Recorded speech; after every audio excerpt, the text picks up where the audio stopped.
Est-ce que vous imaginez qu'il y a 10 ans, j'ai cru que mon partenaire était un pervers narcissique? Alors vous imaginez bien, aujourd'hui je suis coach en relation et on vit toujours ensemble, donc bien sûr ce n'était pas le cas et je vais vous expliquer ce qui est arrivé. Donc en fait il y a 10 ans, j'étais persuadée pendant un moment que mon partenaire était un pervers narcissique. En fait, il faut comprendre qu'il y a 12 ans, on s'est rencontrés et tout de suite il y a eu une alchimie, il y a eu une connexion, une attirance vraiment très particulière alors qu'on était hyper différents l'un de l'autre, qu'on venait de deux milieux complètement différents. Tout de suite, on a commencé une relation, on est vraiment entré dedans très rapidement, genre 3 4 mois après, on habitait ensemble. Bref, ça a été très rapide. Euh, un an plus tard, on avait déjà un enfant, donc ça a été un truc de dingue. Et à partir du moment où on a été parents, c'était pas juste tous les deux où on était très différents, puis on essayait de faire que ça fonctionne, mais quand on a eu un enfant, il fallait élever cet enfant. Or, on avait deux visions complètement opposés pour élever un enfant. Ok, et donc c'était hyper compliqué, on se prenait tout le temps la tête et on voulait tous les deux le meilleur pour notre enfant en fait. Et quand l'autre imposait sa vision, et ben, on avait juste l'impression que il voulait nous imposer sa vision, alors qu'on voulait juste, on avait juste l'impression que c'était la meilleure façon de faire en fait. Mais l'autre voyait ça comme quelque chose qui était imposé, comme devoir renoncer à ses croyances, à ce qui était le plus profondément ancré en lui. Et donc c'était hyper difficile. Il faut bien comprendre que quand tout ça s'est arrivé, on avait, comment en tout cas j'avais autour de 25 ans, donc j'étais hyper jeune. Je m'étais jamais posé toutes ces questions de la manière dont j'avais élevé un enfant parce que pour moi c'était quelque chose de très intuitif, de très naturel, de très normal d'avoir des enfants. Genre j'ai eu aucun problème pour allaiter, tout s'est passé comme naturellement. Donc je m'étais dit, je ferai comme mon intuition me dira en fait. J'étais déjà un petit peu comme ça dans l'intuition, dans l'intuitivité, et j'avais pas imaginé que j'aurais un partenaire qui n'aurait absolument pas la même vision que moi. Et donc c'est venu hyper conflictuel dans notre relation. Et donc ce qui se passe, c'est qu'on se dispute sans arrêt. On est toujours euh, bloqué dans nos positions à nous. On n'arrive absolument pas à entendre le point de vue de l'autre. Et étant donné que mon partenaire à cette époque a beaucoup plus de charisme que moi, c'est-à-dire que moi je manque énormément de confiance en moi malgré ce que je pensais à l'époque, je me rends compte finalement que je suis incapable d'imposer mon point de vue, que je suis incapable de croire en moi, que je suis incapable euh, de me sentir bien dans cette relation en fait, parce que je manque énormément de confiance en moi. Et donc j'ai la sensation de me faire étouffer et j'ai la sensation de me faire bouffer par mon partenaire qui impose sa vision.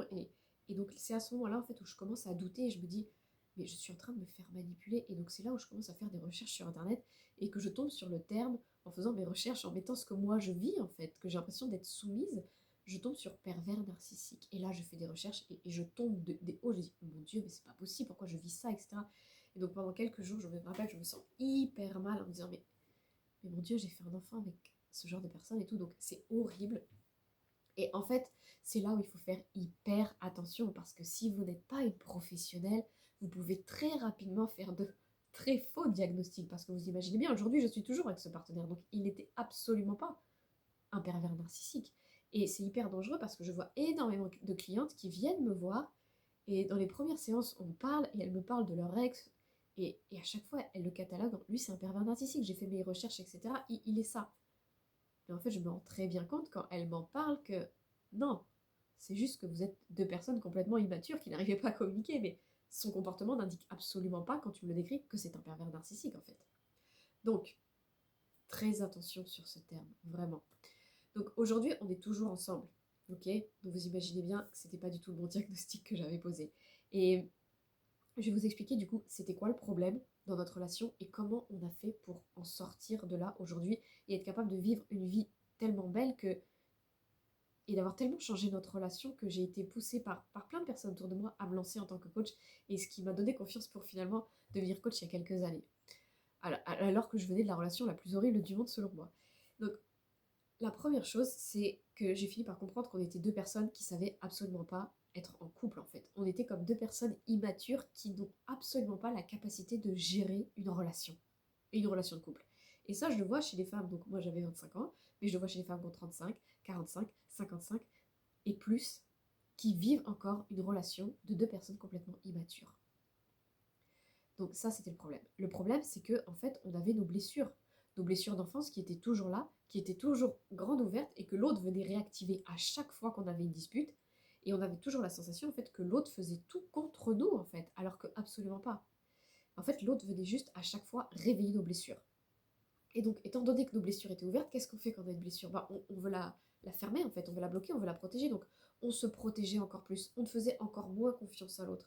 Et donc on se fermait davantage son cœur, et donc on était toujours sur la défensive, et donc c'est comme si on s'éloignait de plus en plus l'un de l'autre. C'est comme on érigeait des murs entre nous deux. Et donc j'aurais pu quitter cet homme à cette époque, mais ça aurait absolument rien changé, parce que le problème n'était pas de l'autre, c'était moi, à l'intérieur de moi, qui fermait mon cœur, qui me protégeait, qui était dans un système nerveux complètement dérégulé, et c'était la même chose pour mon partenaire, et donc peu importe dans quelle relation j'aurais été, j'aurais recréé le chaos en fait. Alors, il y aurait eu des relations peut-être qui m'auraient moins déclenché si cette personne venait moins me déclencher en fait. Mais là, mon partenaire venait tellement appuyer sur tous les points qui faisaient mal que c'était vraiment très compliqué. Mais si j'avais été à quelqu'un d'autre qui m'avait moins déclenché, c'est juste, j'aurais pas pu du coup guérir mes blessures parce que je ne m'en serais pas rendu compte, comme jusqu'à mes 25 ans, où je ne m'étais absolument pas rendu compte que j'avais tous ces problèmes à l'intérieur de moi parce que personne n'était venu me les montrer en fait. Je n'avais jamais eu à vivre de difficultés véritables jusqu'à ce moment où j'ai démarré cette relation. Donc en fait, on est restés ensemble. Et puis il y avait autre chose en fait. C'est que quand j'étais avec mon partenaire, il y avait un truc qui fait que je ressentais quelque chose quand même de ok, il y a plein de choses vraiment difficiles, plein de choses qui vraiment m'agacent, plein de choses qui me mettent vraiment mal à l'aise, vraiment pas confortable. Mais à chaque fois, je voyais qu'il venait comme ouvrir des petites fenêtres, comme une espèce de petite lumière, comme ouvrir mon champ de vision, vous voyez, de... Mais je m'étais jamais posé cette question. Mais j'avais jamais vu les choses de cette manière, vous voyez. Donc il y avait ces trucs-là, comme j'avais des ouvertures de conscience assez régulières en étant à ses côtés, qui fait que je suis devenue quand même assoiffée de toutes ces vérités qui se révélaient à son contact. C'est pas lui forcément qui me révélait ces vérités parce que il était autant perdu que moi, on va le dire. Et puis c'était pas du tout un gars de la spiritualité qui me faisait des cours de développement personnel. C'était pas non plus un gars hyper intellectuel qui me faisait de la théorie. Ni l'un ni l'autre, absolument pas. Donc c'était vraiment par son comportement qui moi-même avait comme des lucidités. Il me disait, et j'avais des réflexions comme ça à l'intérieur de moi qui faisaient que ça en devenait passionnant en fait dans cette relation, même si je vivais avec des trucs vraiment difficiles. Donc chacun en fait, on s'apportait comme ça cette réflexion. Lui, à part son comportement très entier, très naturel, très charismatique, etc., très authentique, sans faux semblant, et puis moi avec mon caractère plus doux, plus subtil, avec plutôt, j'étais plus dans l'intellectuel, dans l'esthétique, etc., que moi aussi, à ma manière, en fait, je changeais sa vie. Et donc comme ça, ensemble, on se changeait, et en fait, l'autre nous attirait. Pourquoi? Parce qu'il avait des parts de nous qu'on avait complètement refoulées. Donc moi, je lui ai apporté des choses que lui avait refoulées depuis très longtemps, de par l'environnement dans lequel il avait grandi, où c'était pas possible d'exprimer tout ça, et c'était la même chose pour mon partenaire. Il venait ouvrir des choses en moi que j'avais refoulées depuis toujours.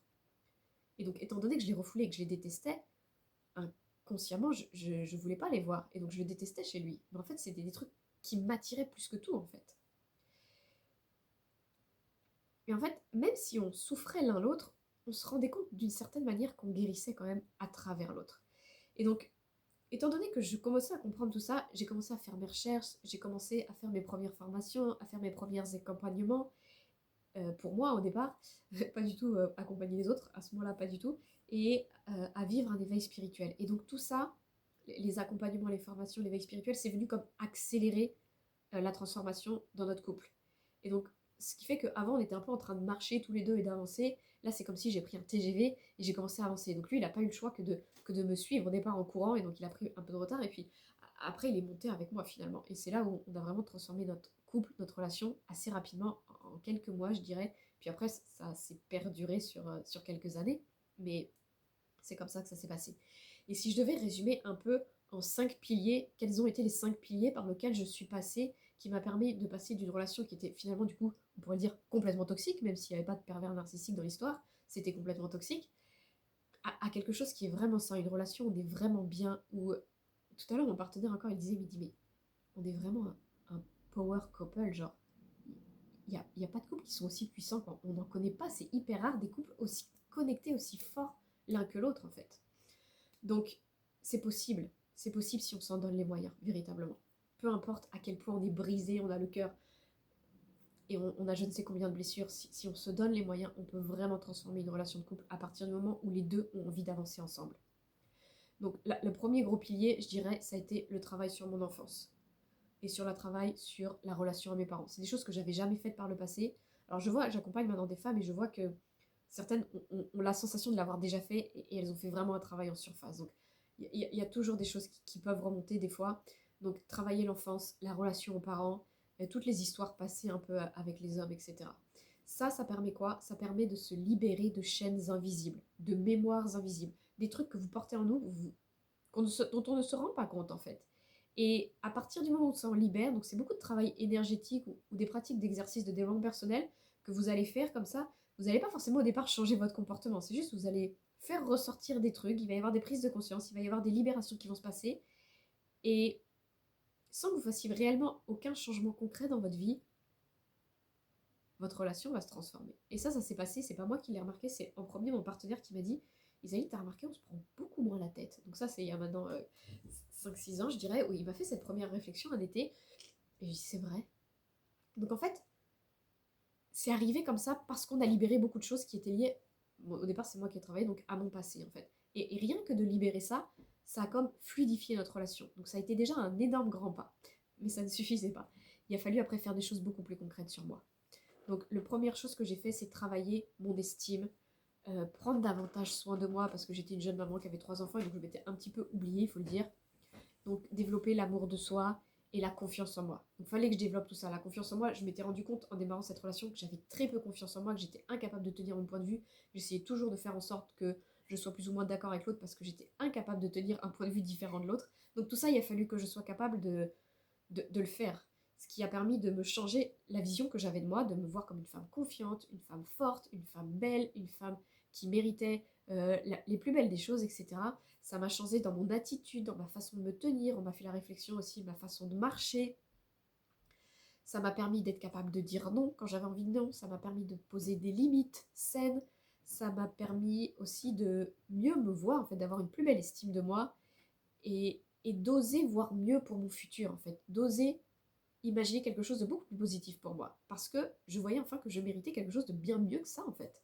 Et donc ça m'a mené au troisième point. Le troisième point que j'ai travaillé, c'était ma vision. Qu'est-ce que tu veux, Isaline, dans ta vie? Parce que c'était un truc que je m'étais même pas posé la question pour moi. Euh, on est jeune, on rencontre quelqu'un, on se marie, puis ça se passe comme ça doit se passer. Genre, c'est le destin, il n'y a pas à avoir une vision. C'est les choses, elles arrivent parce qu'elles arrivent. Et, et à un moment, j'ai compris, mais en fait, je peux décider qu'est-ce que je veux dans la vie. Je suis pas obligée de subir ma vie. Je suis pas obligée de subir parce que les circonstances, parce que les événements font que je le rencontre, que nana, qu'on a un enfant, que je suis obligée de subir tout ça, en fait. Je peux décider, mais toi, Isaline, qu'est-ce que tu veux? Et donc, quand j'ai commencé à décider qu'est-ce que je voulais, parce que je le méritais, parce que j'avais envie, parce que ça me faisait vibrer, parce que ça me faisait kiffer, là, j'ai commencé à manifester tout ça. Donc, ça a commencé, en fait, à me donner une orientation. Je savais où j'allais. Et donc, du coup, comme j'avais cette orientation, ça venait influencer mes actions, mes choix, mes pensées, la façon dont je m'habillais, la façon dont je me comportais, comment je parlais à mes enfants, comment je parlais à mon partenaire, etc. etc. Parce que j'étais animée par une vision. Donc ça me donnait un but, ça me donnait une ligne de conduite.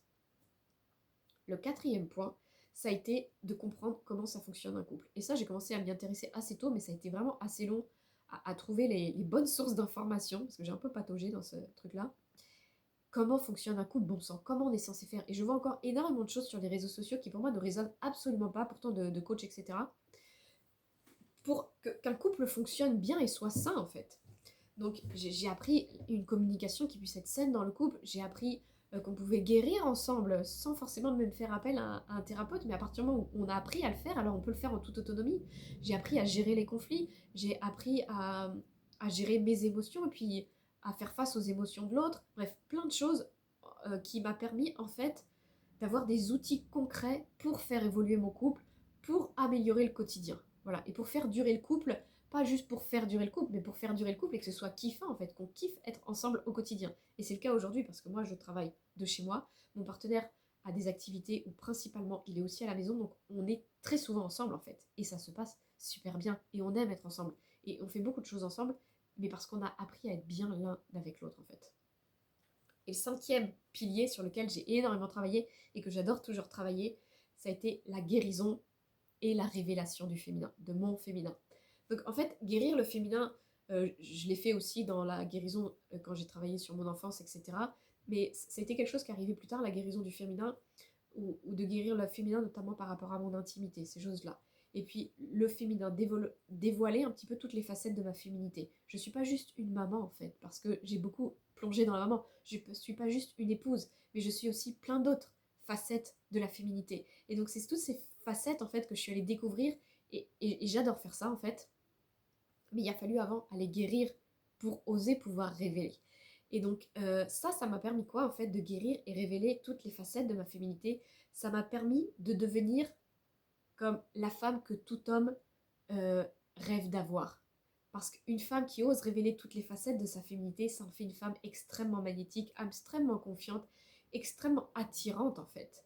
Et ça donne envie à n'importe quel homme avec qui vous matchez, bien évidemment, de vous avoir avec lui. Mais étant donné que vous avez guéri et révélé toutes les facettes de vos féminités et que vous vous aimez profondément, il n'y a que celui qui mérite vraiment de vous avoir qui pourra vous obtenir. Donc voilà ce que m'a permis la guérison et la révélation de mon féminin. Donc ces 5 piliers là dont je viens de vous parler, c'est vraiment ce que maintenant j'accompagne. C'est les piliers dans lesquels je fais passer mes clientes. Donc les 4 premiers piliers que je vous ai parlé, qui est travailler son passé, développer l'amour de soi, l'estime, la confiance, travailler sa vision et comprendre le fonctionnement du couple, c'est ce que je fais principalement dans mes accompagnements individuels. Mais j'ai aussi, donc ça je fais en individuel et je fais assez en intensif. En 3 mois, on peut passer ça et vous pouvez transformer votre vie sentimentale, que vous soyez célibataire et donc rencontrer quelqu'un de complètement différent de ce que vous aviez l'habitude, parce que vous allez complètement casser avec vos schémas passés négatifs. Ou si vous êtes en couple, vous pouvez vraiment plonger à l'intérieur de vous et changer radicalement qui vous êtes. Et donc obligatoirement, ça va transformer complètement la dynamique de votre couple. Soit votre partenaire, il vous suit, soit comme je vous dis, il vous suit pas. Moi je vous ai dit, j'ai changé et mon partenaire il était obligé de suivre s'il voulait véritablement poursuivre avec moi parce que j'avais tellement changé qu'il était obligé de changer lui aussi.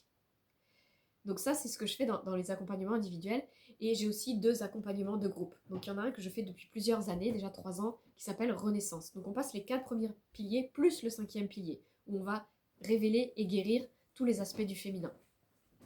Donc c'est un accompagnement vraiment complet sur 1 an qui est hyper riche, hyper intense. Il faut vraiment pouvoir s'investir ou sinon dites-vous bien que vous ne pourrez pas tout faire dans l'année si vous ne pouvez pas un minimum vous impliquer. Mais ça va à un rythme soutenu, mais c'est quand même digeste, hein, vous inquiétez pas. Et donc ça c'est Renaissance parce on vient travailler le passé, etc., l'amour de soi. Donc c'est vraiment un peu comme une descente où on vit sa propre mort pour ensuite se révéler, renaître et révéler son féminin. Et l'autre accompagnement de groupe, qui sera pour la première fois à partir d'octobre, ça va être révélation.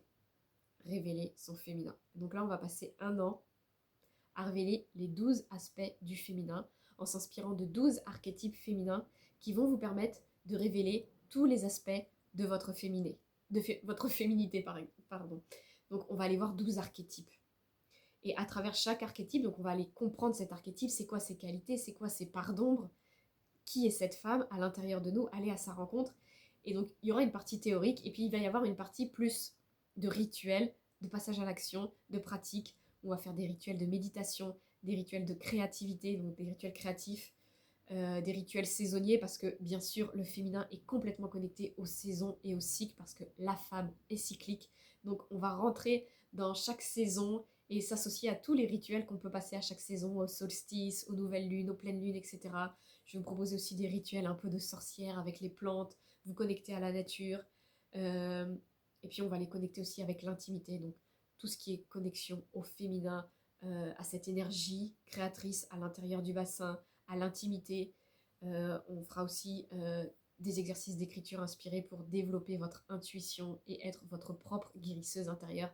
Bref, c'est quelque chose de beaucoup plus, je dirais, léger, joyeux, positif, de vivre révélation que vivre renaissance. Renaissance, c'est vraiment une plongée pour renaissance, pour derrière une renaissance. Révélation, c'est j'ai déjà beaucoup travaillé sur moi, maintenant je veux aller faire éclore cette fleur qui est à l'intérieur de moi et éclore ces 12 pétales, ces 12 pétales qui est à l'intérieur de moi qui représentent les 12 aspects de mon féminin qui vont pouvoir permettre d'être rayonnante, d'être magnétique, d'être attirante, de vibrer haut et d'attirer à moi toutes les belles choses. Parce que quand vous incarnez tous les aspects de votre féminité, forcément vous êtes positive. Parce que vous êtes pleinement ancré en qui vous êtes. Vous avez révélé tout l'aspect de vous, autant vos parts d'ombre que vos parts de lumière.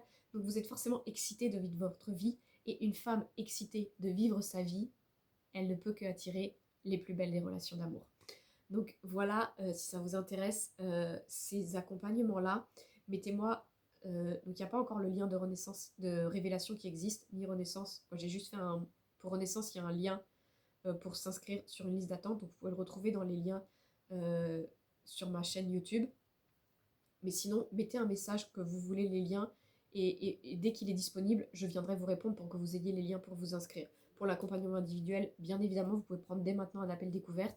Donc on fait un échange de 15 minutes pour discuter ensemble, voir si ça match. Je vous propose un audit. Donc les 15 minutes, mon but c'est de vous proposer un audit et donc vous donner comme un plan d'action, des étapes par lesquelles il faudrait passer pour pouvoir résoudre votre problématique de couple ou votre problématique en tant que femme célibataire, peut-être qui n'arrivez pas à trouver le bon partenaire. Donc je vous propose cet audit avec, si vous le souhaitez, une proposition d'accompagnement. Et si ça vous convient, alors on peut travailler ensemble assez rapidement. L'accompagnement individuel, c'est sur 3 mois. Voilà, j'espère que cette histoire vous aura inspiré et vous dira si elle a cru qu'elle était avec un pervers narcissique à un moment donné de sa vie et qu'aujourd'hui elle vit la plus belle de sa vie, la plus belle des relations de sa vie, alors peut-être que je suis capable de faire quelque chose de ma vie. Voilà, j'espère en tout cas que ça vous aura inspiré de cette manière-là. Je vous souhaite une très belle semaine et je vous dis à très bientôt.